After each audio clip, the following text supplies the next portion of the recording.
ना हो तो हिदायत पहुंच नहीं सकती। अगर अमल ना हो तो वो पैगाम मैसेज सही तरीके से नहीं पहुंच सकता। इल्म और अमल ये दोनों चीज़ें हैं। लिहाजा अल्लाह ताला ने इस हिदायत और इस निज़ाम को और इस सिस्टम को अपने पास रखा है कि हादी मेरी तरफ से आएंगे। इंसान खुद बनाता फिरे हादी, वो तो हिदायत नहीं होगी। जो अल्लाह की तरफ से हिदायत देने वाले हैं, ये निज़ाम परवरदिगार आलम के पास है कि परवरदिगार आलम इंसान को हिदायत देने के लिए पहले हादी भेजे हैं, हादी भी भेजे हैं और हिदायत लेने वाले भी मौजूद थे। और शुरू अव्वल इस्लाम से आप देखें, हज़रत आदम से लेकर ख़त्मी मर्तबा तक जितने हादियान दीन आए हैं, जितने बरहक अदियान को अल्लाह ताला ने भेजा है। बस रहने दे, आवाज़ मेरी पहुंच नहीं रही, आवाज़ नहीं पहुंच रही।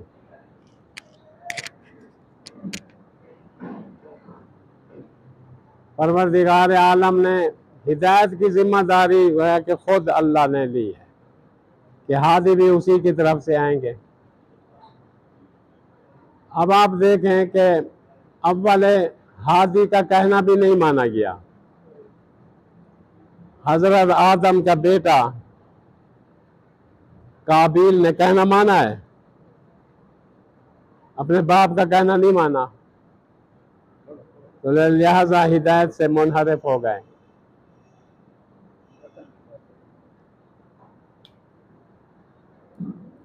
सलवात बर मोहम्मद अहले बैत मोहम्मद।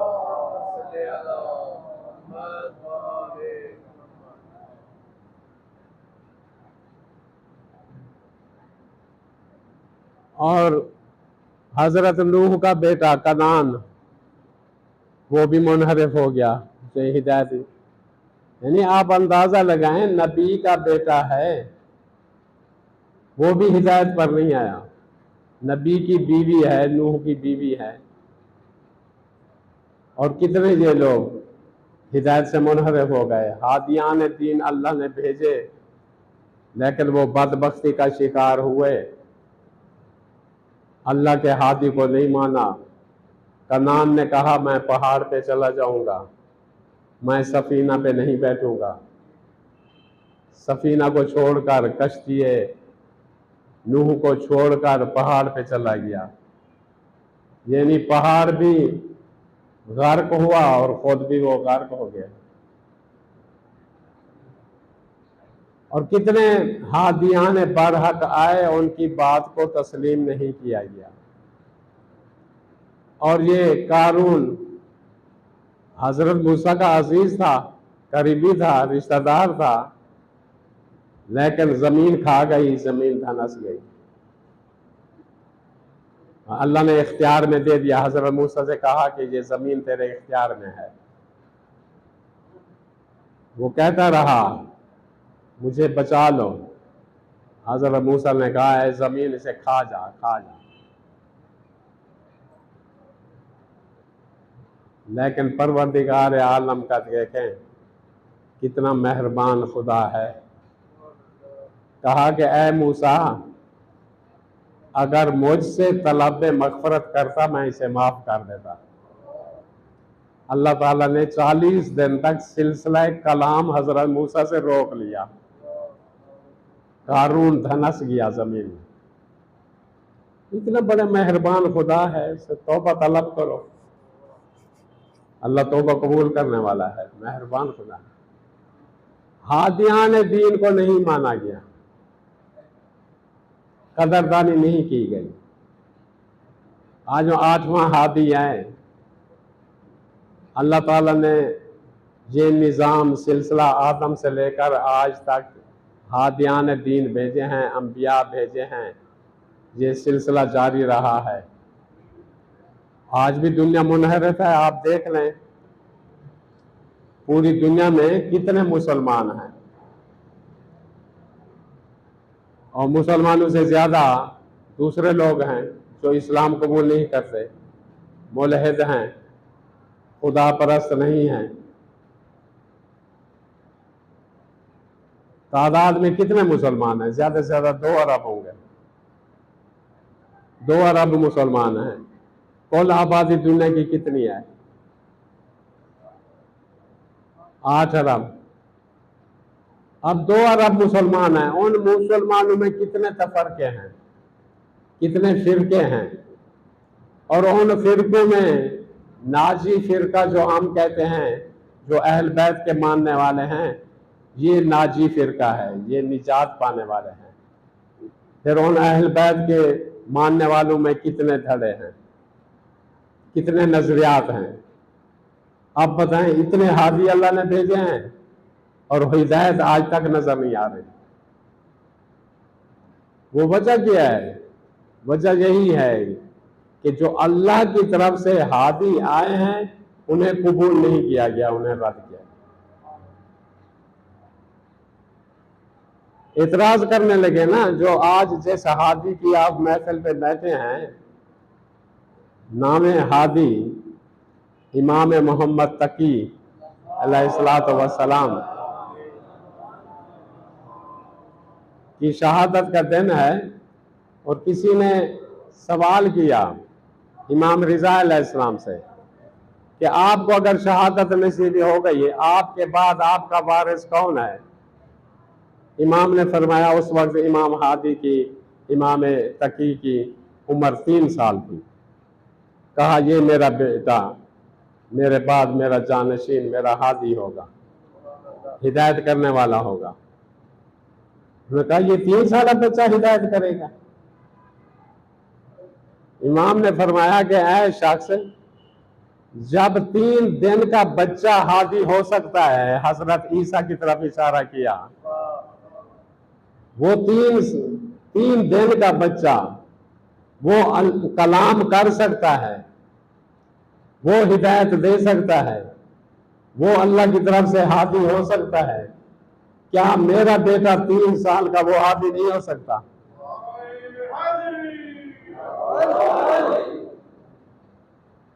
असल बात है इल्म और अमल। इल्म कितना था? जब 7 साल के थे इमाम तकी अलैहिस्सलाम, तो हजरत इमाम रिजा की शहादत हो गई। 7 साल के थे। तो उस वक्त मामून ने बुलाया इमाम मोहम्मद तकी अलैहिस्सलातु वस्सलाम। जब बगदाद में पहुंचे तो एक मर्तबा इसका गुजर हुआ वहां से, और बड़े प्रोटोकॉल के साथ जा रहा है, पुलिस साथ है, अर्थ साथ है, बड़े शाहाना लिबास में, और बादशाही सवारी में सवार होकर जा रहा है। रास्ते में देखा बच्चे खेल रहे हैं।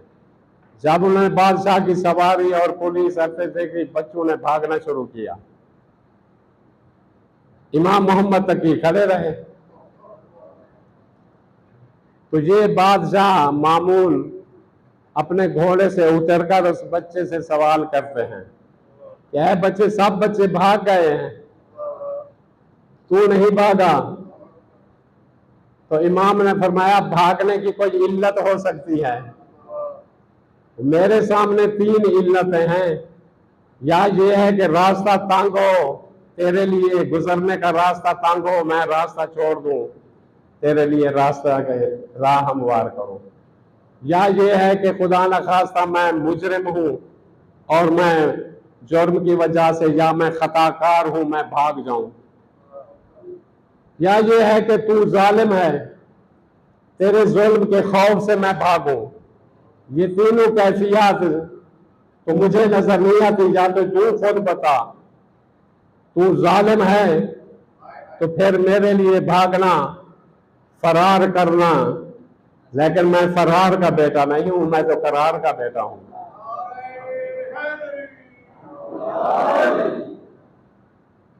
तो ये समझ लिया इसलिए कि भाई ये आम बच्चा नहीं है। खामोश होकर फिर चला गया। और फिर इसके हाथ में बाज था, इसने बाज को, वो शिकारी बाज शिकार के लिए गया हुआ था, तो एक मर्तबा बाज ने शिकार करके वापस आया और उसने आकर अपने पंजे में जो छोटी सी मछली थी वो इसके हाथ में दी। अब ये वापस पलट रहा है, पलट कर आकर देखा कि उसी रास्ते में मोहम्मद जवाद उसी तरह ठहरे हुए हैं। कहा है बच्चे तुम अभी तक नहीं गए, ठहरे हुए हो, तुम नहीं किया? तो इमाम ने फरमाया मेरी वही बातें हैं, तू बताओ उन 3 बातों में से कौन सी बात है कि मैं रास्ता छोड़ दूं? रास्ता तंग भी नहीं है, मैं मुजरिम भी नहीं हूं, मैं खताकार भी नहीं हूं, मैं भागूं। या तू अपना बता, या तू जालिम है, तेरे जुल्म से, तेरी वहशत से मैं भाग जाऊं। तो उसने कहा कि ये बच्चा, फिर कहा अच्छा तुम इतना आकिल हो, इतना ज़हीन हो, ये बताओ मेरे हाथ में क्या है? वो छोटी सी जो मछली वो बाज ने शिकार करके इसके हाथ में दी। कहते मेरे हाथ में क्या है? तो अब इमाम ने बतलाया, इमाम ने फरमाया कि मेरे जद अमजद ने, अब यहां से जो है, जिब्राइल के जरिए वही की और कहा इस आसमान और जमीन के दरमियान कुछ दरिया हैं और उन दरियाओं में मछलियां हैं। सलवात बार मोहम्मद अलैहि, ये बंद कर।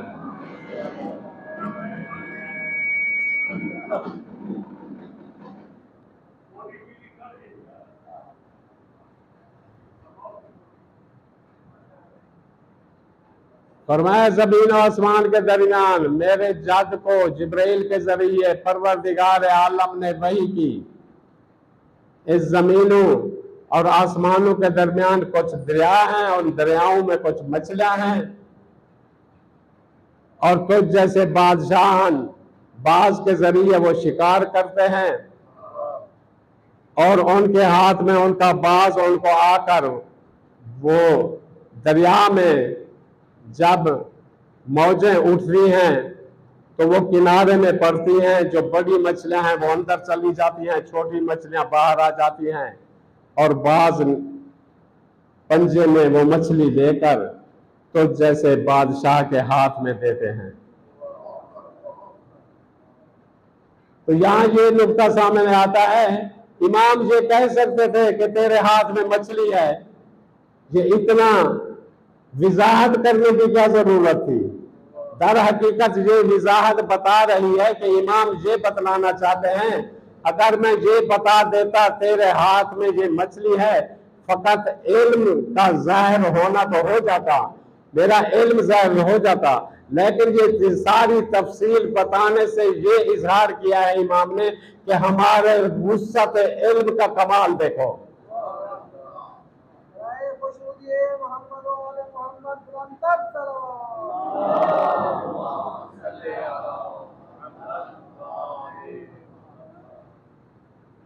जब इसे पता चला कि इतना बड़ा आलिम है, फिर इसने इमाम को दरबार में बुलाया और पूरी अपनी ममलिकत के दानिश्वर हजरात, उलमा हजरात को दावत दी, कहा आओ इस बच्चे के साथ मुनाजरा करो।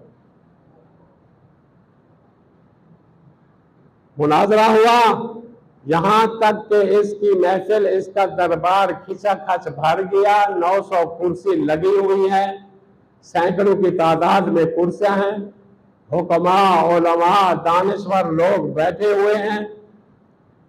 यहां तक कि फिर इसने अपने सामने इमाम जवाद को बिठा दिया, इमाम तकी को बिठा दिया और सब ने कहा कि तुम में से कौन ऐसे सवाल करेगा? तो जब सबसे बड़ा आलिम दानिश्वर कुल्लतुल क़ज़ात, जो बहुत बड़ा काजी था और इसका दरबारी था, मामून का दरबारी उलमा हर दौर में रहे हैं, वो दरबारी आलिम सब ने उस पर मुत्तफिक कि सबसे बड़ा आलिम ये है, ये मनाजरा करेगा। अब उसने कहा कि ऐ बच्चे, मैं सवाल करूं या तुम करते हो? मामून ने कहा सवाल करो। फिर इमाम से पूछा, ऐ फरजांद रसूल, हम आपसे सवाल करें? इमाम ने फरमाया सवाल करो। उसने एक सवाल किया और इमाम ने 22 सिक्के उस सवाल की। क्या कहा? कहा कि मुहर्रम पर, एहराम वाले पर, एहराम जो मुहर्रम हो, जिसने एहराम बांधा हुआ हो, अगर वो एहराम की हालत में शिकार करे तो उसका कफारा क्या है? अब इमाम ने बनाया तेरा सवाल भी सही नहीं है, तेरा सवाल भी मुबहम है, अपने सवाल को वाज़ेह करो। कहा तो वो कैसे? इमाम ने फरमाया ये बताओ कि वो शिकार जो करने वाला है वो हरम में शिकार कर रहा है या हिल में शिकार कर रहा है? हिल कहते हैं हरम के बाहर का इलाका। वो हिल में शिकार कर रहा है या हरम में? वो आजाद है या गुलाम है? उसने दिन में शिकार किया है या रात में किया है? वो आकिल है या जाहिल है? कितनी शिक्के इमाम ने उस सवाल की बताई। कहा इनमें से कौन सा तू सवाल करना चाहता है? तो सर पटा दिया, परेशान हो गया। वो कहते कि ये सूरतें हमारे जहन में भी नहीं है जो आप बता रहे हैं, तो आप बता सकते हैं, आप इसका जवाब बता दें। तो इमाम ने फिर एक एक कड़ी का जवाब बतलाना शुरू किया। फरमाया अगर हरम में शिकार करे और जानबूझ कर करे तो उसके दो कफारे हैं, उसका और कफारा है। अगर हिल में शिकार करे उसका और कफारा है। अगर आजाद है, वो आजादी की हालत में उसने ये शिकार किया है, उसका और कफारा है। अगर गुलाम है उसका और कफारा है। इमाम ने 22 सिक्के बता दी। अब इमाम ने फरमाया कि ये तुम सवालों का जवाब भी इमाम ने एक एक करके बतला दिया और उसके बाद फरमाया कि अब मैं सवाल करूं तुम जवाब। फिर कहता है हाँ अगर जवाब दे सके तो ठीक, नहीं तो फिर खुद आप फरजांद रसूल जवाब दे देना। अब इमाम ने सवाल फरमाया। क्या कहा? इमाम ने फरमाया एक औरत है, वो एक आदमी के लिए सुबह सादिक के वक्त हराम थी, तुलू के वक्त हलाल हो गई, फिर जोहर के वक्त हराम हो गई, फिर असर के वक्त हलाल हो गई, फिर मगरिब के वक्त हराम हो गई, फिर इशा के वक्त हलाल हो गई, फिर निफ्स रात में हराम हो गई, फिर सुबह के वक्त हलाल हो गई। बताएं वो कौन सी औरत है? फरजांद रसूल आप खुद ही बता दीजिए। ये है इल्म का कमाल। हादी हो तो ऐसे हूं। अब इमाम ने खुद बताना शुरू किया। वो जवाब सुने, फिर 2 जुमले मुसीबत के। इमाम फरमाते हैं सुबह सवेरे एक शख्स उठा, उसने एक औरत दूसरी औरत को देखा तो किसी की कनीज थी, वो उस पर हराम थी। फिर सुबह सादे के सुबह तुलुए आफताब के वक्त उसने वो औरत वो कनीज खरीद ली, उस पर हलाल हो गई। फिर जोहर के वक्त उसे आजाद कर दिया, वो उस पर हराम हो गई। फिर असर के वक्त उससे निकाह कर लिया, उस पर हलाल हो गई। फिर मगरिब के वक्त उसने जिहार किया उसके साथ, फिर उस पर हराम हो गई। फिर इशा के वक्त उसने उसका कफारा अदा कर दिया, फिर हलाल हो गई। फिर निस्फ शब उससे अक्द किया, उस पर फिर हलाल हो गई। फिर सुबह के वक्त रजू किया, फिर हलाल हो गई।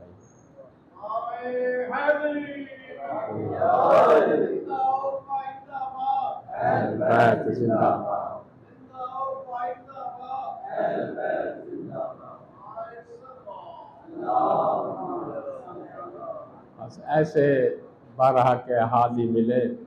जब लोगों ने देखा और हुक्मान उलमान अपना हुक्मरानों ने देखा कि हमारी हुकूमत नहीं चलती, फिर बिलाखिर उन्होंने सोचा कि ये हमारी राह में रुकावट हैं। हर हादी को हर हाकिम ने इसी तरह शहीद किया। अब दुआ करें बरहक हादी इमाम ज़माना अज्जलल्लाहु ताला फरजहु शरीफ तशरीफ़ लाएं ताकि जुल्म का खात्मा हो। बस अजीज़ दोस्तों, आप मुतवज्जे हैं, इस मलूना ने, आपकी ज़ौजा ने, उम्मुल फ़ज़ल ने, जो इसकी बेटी थी मामून की, इसने मोतसिम के ज़रिए से इमाम को जहर दिलवाई। जब इमाम के बेटे अली नकी को इल्म इमामत के ज़रिए इल्म हुआ मदीने में, तो एक रावी कहता है मैं इमाम के सामने बैठा हुआ था, इमाम के सामने एक तख्ती थी, गोया कि उसका मुताला कर रहे थे। फिर अंदर चले गए। जो ही अंदर गए तो एक कोहराम बर्पा हुआ। इमाम को इल्म इमामत के ज़रिए इल्म हुआ कि मेरे बाबा को जहर मिल गया है, मेरे बाबा शहीद हो गए। फिर इल्म इमामत के ज़रिए आए, इमाम नकी अलैहिस्सलाम ने जनाजा पढ़ा। सज़ादारो बड़ा सख्त है ये जहर का पी जाना। मुख्तलिफ रिवातें हैं, किसी ने कहा जहर के ज़रिए, अंगूर के ज़रिए जहर दिया गया, किसी ने क्या लिखा है बरकत जहर दिया गया। जहर ने जब असर छोड़ना शुरू किया तो फरमाते यही हैं इमाम का जिगर फट गया। इमाम आए, इमाम को तजहीज़ और तकफीन के लिए इमाम को कफन दिया, इमाम को गौसल दिया, अपने बाबा को गौसल दिया और बड़े एहतमाम और शान के साथ जनाजा उठाया गया। मैं यही के ऊपर कहूँगा कि ऐ इमाम नकी,